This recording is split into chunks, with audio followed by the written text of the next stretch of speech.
My topic is over the insanity plea.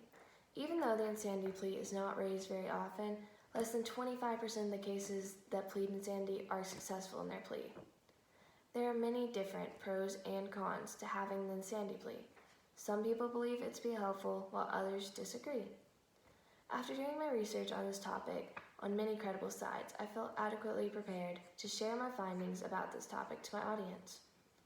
Because this topic is debated by many, I feel my audience should be informed of both sides of the debate. I'll be explaining the pros and cons of having the insanity plea available in America.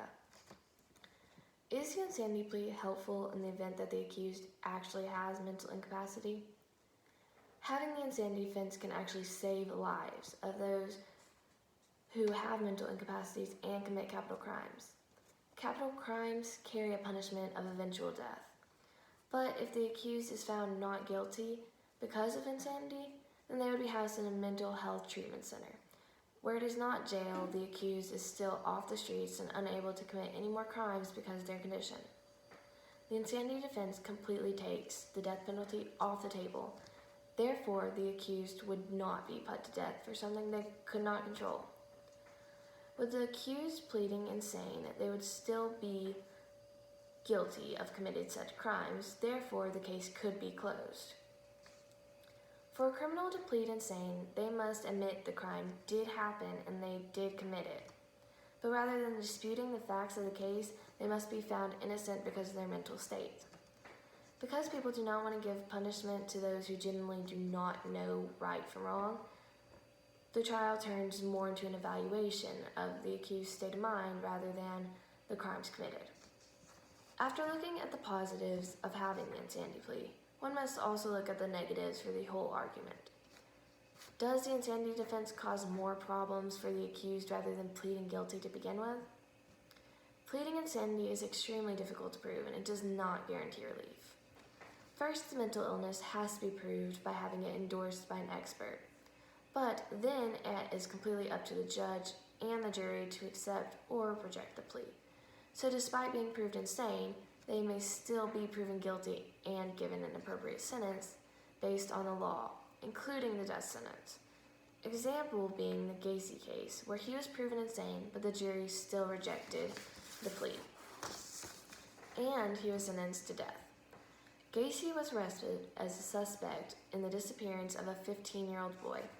The investigation led to over 30 teens' bodies being unearthed from a crawl space under Gacy's home.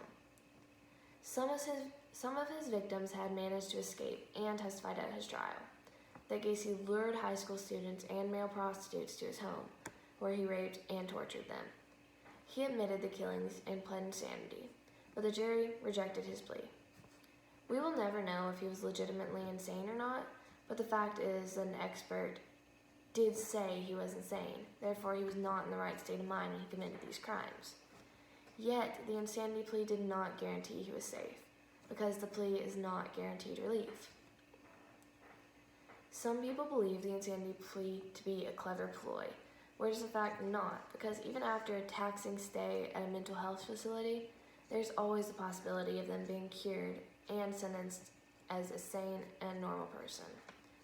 The cost of pushing the insanity plea can increase by a lot on both sides of the trial. If the party decides to push the insanity defense, they will most likely need to hire a specialist to evaluate the accused to determine the level of mental illness. That is very costly when most people are found able to stand trial even if the insanity defense is pushed. On the prosecutor's side, they will also want to be involved in the process of picking a specialist, which could be costly on their part as well. The insanity defense has both its pros and cons, but it deals with criminals who have committed capital crimes, which causes people's opinions on it to vary, as it is so dangerous. Where many people's opinion on the insanity plea defense varies, there are many of both pros and cons. Most of the information that was used in this presentation came from a reliable source. I hope by seeing the pros and cons of the insanity plea will change your perspective of things. Even though many cases do plead insanity, the success rate of those that do is extremely low, but we have to think, is that a good thing or is it a bad thing?